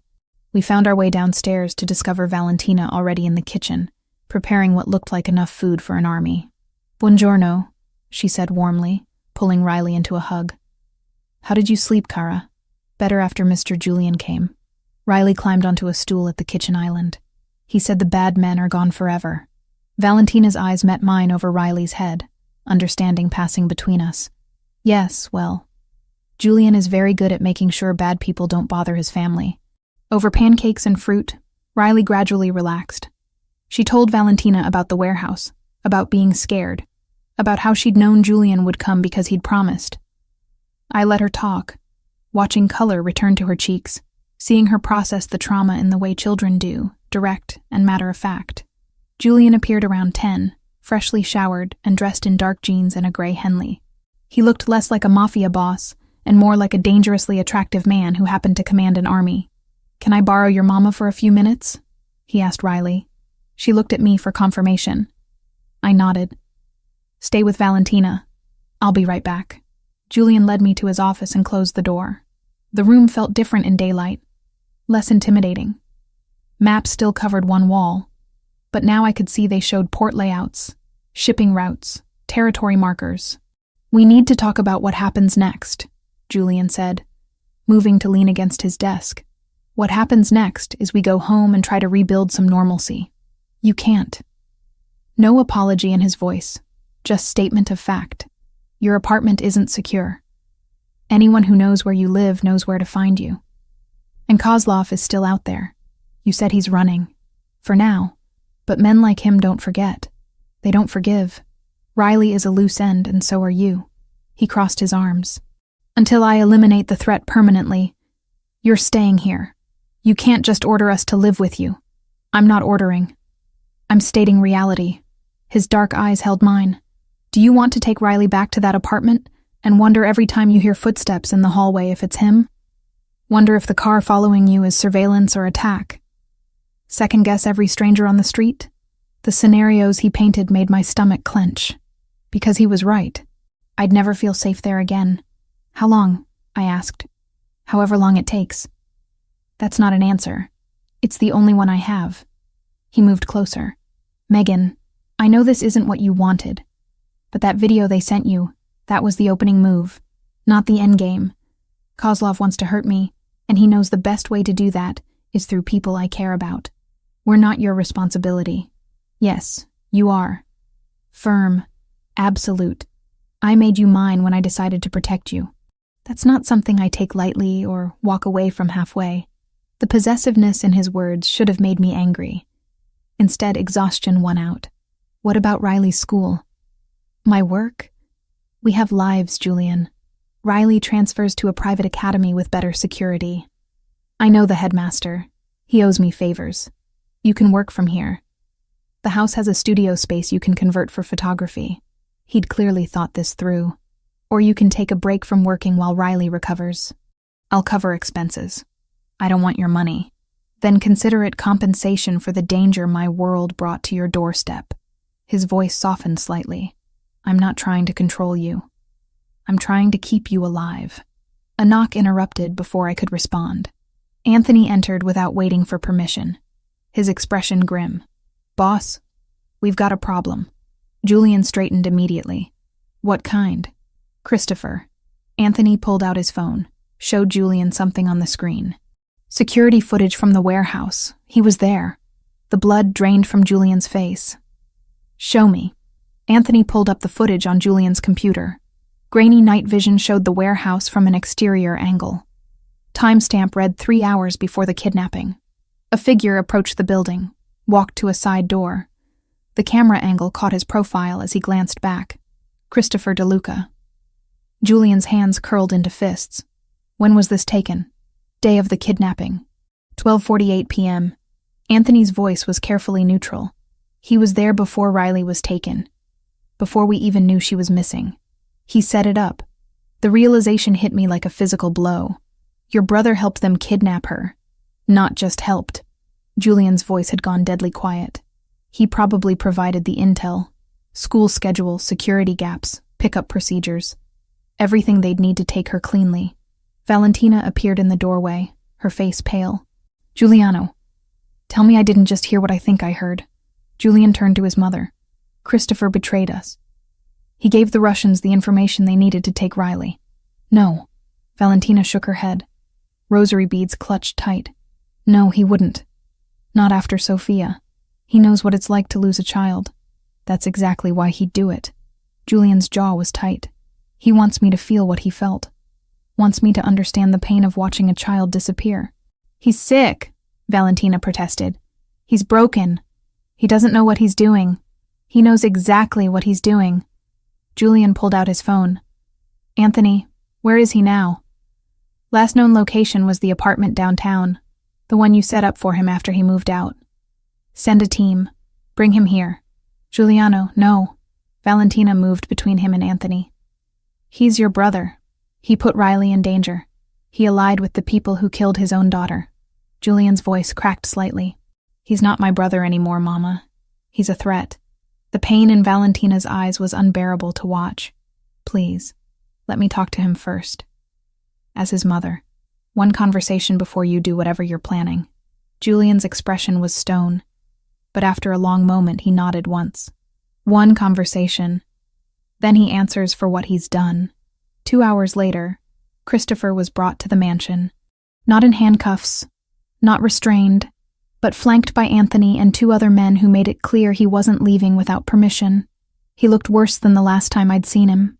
Thinner, skin sallow, eyes bloodshot. The smell of alcohol clung to him even from across the room. Valentina met him in the formal sitting room. Julian watched from the doorway, arms crossed. I stood behind him, Riley safely upstairs with one of the house staff Valentina trusted. "Christopher," Valentina said, voice breaking. "Tell me they're wrong. Tell me you didn't help those men take that little girl." Christopher laughed bitterly. "Which girl? The one Julian replaced Sophia with? The child he parades around like our daughter never existed? Riley is not a replacement." Valentina's voice shook. "She's a little girl who needed protection. And what about Sophia? What about my daughter?" Christopher's voice rose. "Where was Julian's protection when she needed it? Where was this family when she was dying on a restaurant floor? That wasn't Julian's fault," Valentina said desperately. "The Russians attacked because Julian refused to negotiate, because his pride was more important than compromise." Christopher turned his bloodshot gaze to Julian. "You killed her, brother. As surely as if you'd pulled the trigger yourself." Julian's expression didn't change, but I saw his hands curl into fists. "So you decided to make him feel the same pain," I said, unable to stay silent, "by terrorizing a 5-year-old girl who had nothing to do with what happened to Sophia." Christopher's eyes found me. "You don't understand. None of you do. He needs to know what it's like, to be helpless, to watch someone you love disappear and know you can't save them. But he did save her." My voice was cold. "Which means your plan failed. All you accomplished was proving you're exactly as broken as everyone feared." "Megan," Julian said quietly, "but I was done being polite to the man who'd put my daughter through hell. You want to punish Julian? Fine. That's between you two. But you used my daughter to do it. You allied with the men who killed your own child just to hurt your brother. That's not grief, Christopher. That's evil." Christopher lunged toward me, rage twisting his features. Julian moved faster than I'd ever seen him move, intercepting his brother, slamming him against the wall with one hand around his throat. "Don't," Julian said, voice arctic. "Don't even breathe in her direction." Anthony and the other men moved in, but Valentina raised a hand, stopping them. "Giuliano," she said quietly. "Let him go." Julian released Christopher, who slumped against the wall, gasping. Valentina approached her younger son, cupping his face in her hands. "I love you.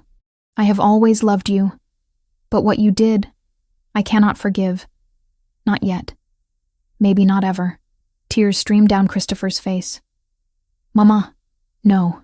She stepped back. "You are my son. You will always be my son. But you are not welcome in this house until you make this right. However long that takes. Where am I supposed to go?" Julian pulled out an envelope, threw it at Christopher's feet. "Plane ticket. Apartment address in London. Money to live on for 6 months. After that, you're on your own. You're exiling me. I'm letting you live." Julian's voice was flat. "That's more mercy than you deserve. If it were anyone but Mama asking, you'd already be in the ground." Christopher bent to pick up the envelope with shaking hands. He looked at each of us in turn, lingering on Valentina, before Anthony escorted him out. The moment the door closed, Valentina collapsed into a chair. Decades of strength finally crumbling. I moved to sit beside her, taking her hand. "I'm sorry," she whispered. "I'm so sorry he hurt your daughter. You're not responsible for his choices. But I am his mother. I raised him. Where did I fail so badly that he became this?" Julian knelt in front of her, taking her other hand. "You didn't fail, Mama. Christopher failed himself.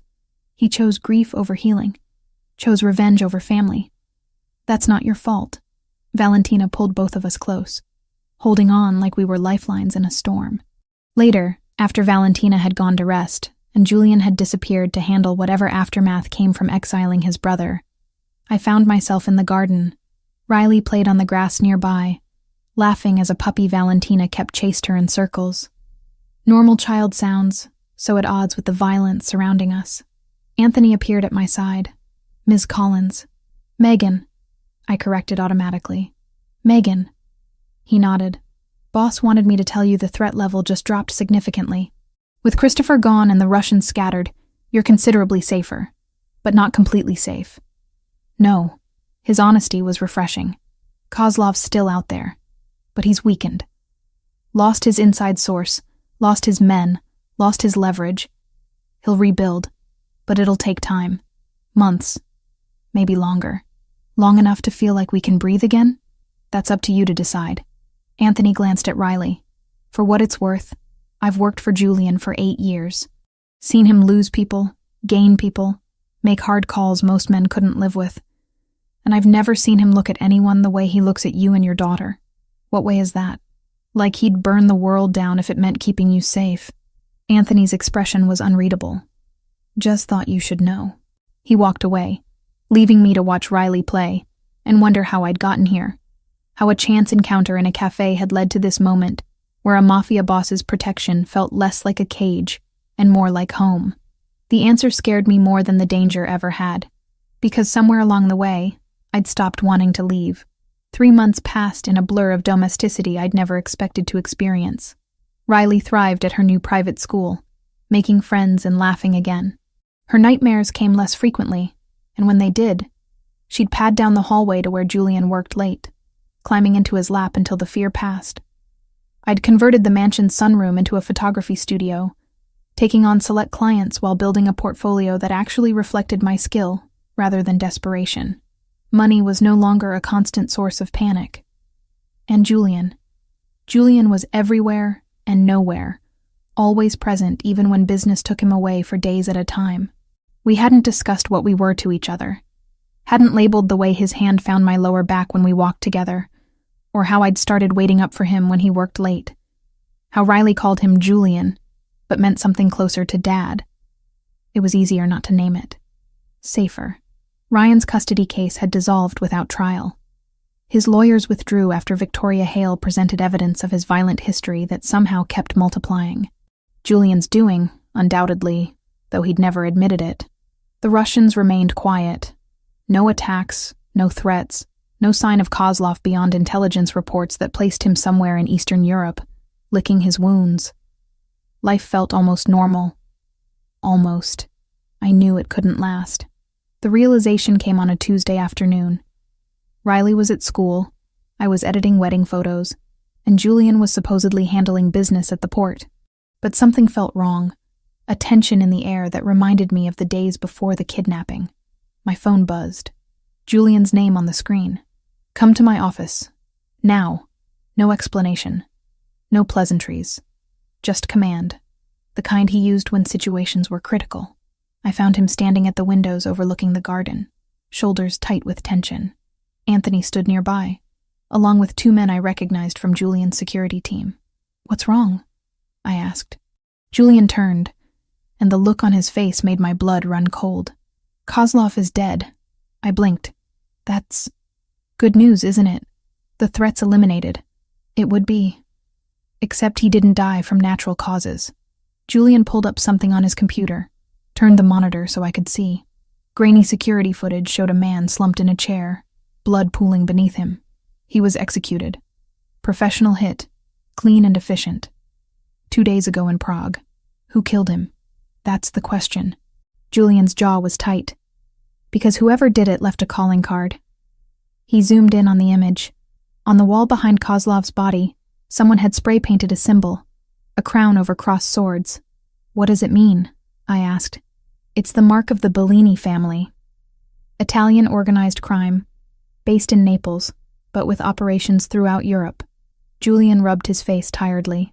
They're old school, powerful, and they don't make moves without strategic purpose. Why would they kill Kozlov? That's what I need to figure out. He looked at Anthony. Has there been any communication? Nothing direct, but word on the street is the Bellinis are consolidating territory. They've been moving against Russian interests across Europe for the past 6 months. And now they've made a statement by taking out one of the most connected Russian operators in the game. Julian's voice was grim. Which means they're sending a message. To who? I asked, though dread was already settling in my stomach. Julian's eyes met mine. To me. The Bellinis know about the conflict with Kozlov. They know he targeted my family. By killing him, they're either offering alliance or announcing their intention to fill the power vacuum he left. How do you know which? I don't. Yet, he turned back to Anthony. Increase security at all properties. Double the guards on Riley's school. And find out everything you can about Bellini movements in the US over the past year. After Anthony left, Julian moved to pour himself a drink from the crystal decanter on his desk. His hands were steady, but I could see the tension in his shoulders. This never stops, does it? I said quietly. One threat ends, another begins. No, it doesn't. He took a sip, staring at nothing. This is my world, Megan. It's always been this way, and you want us to stay in it. I want you to be safe. He turned to face me. Whether that's with me or somewhere far away where my enemies can't use you as leverage. Either way, I'll make sure you're protected. The offer hung between us, carefully neutral. He was giving me an out, a chance to walk away before the next crisis hit. I should have taken it. Should have grabbed Riley and run to somewhere quiet, where mafia politics and territorial disputes couldn't reach us. Instead, I crossed the room to where Julian stood. What if I don't want to leave?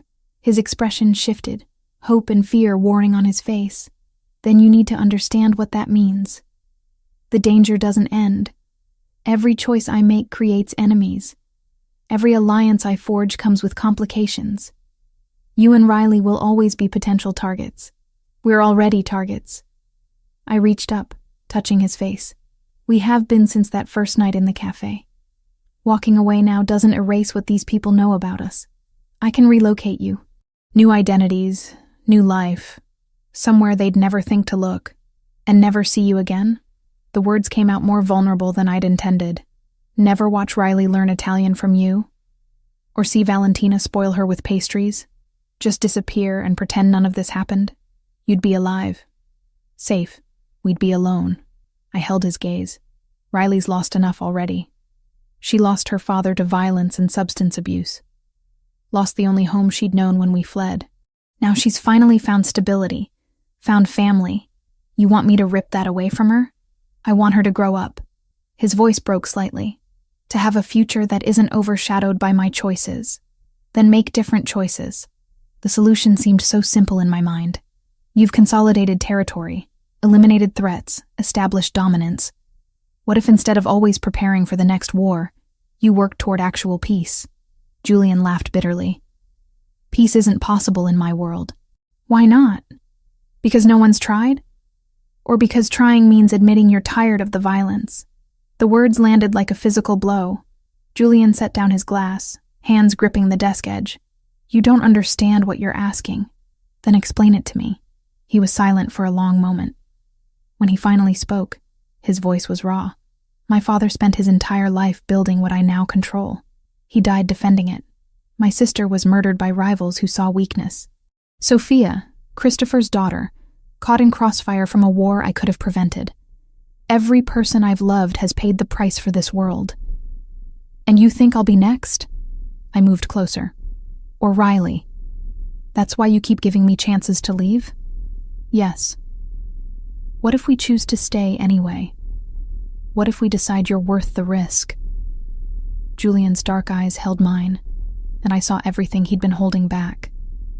The fear, the longing, the desperate hope that maybe this time it could be different. Megan. The office door burst open. Anthony stood there, phone in hand, expression urgent. Boss, we've got a situation. A courier just delivered this to the front gate.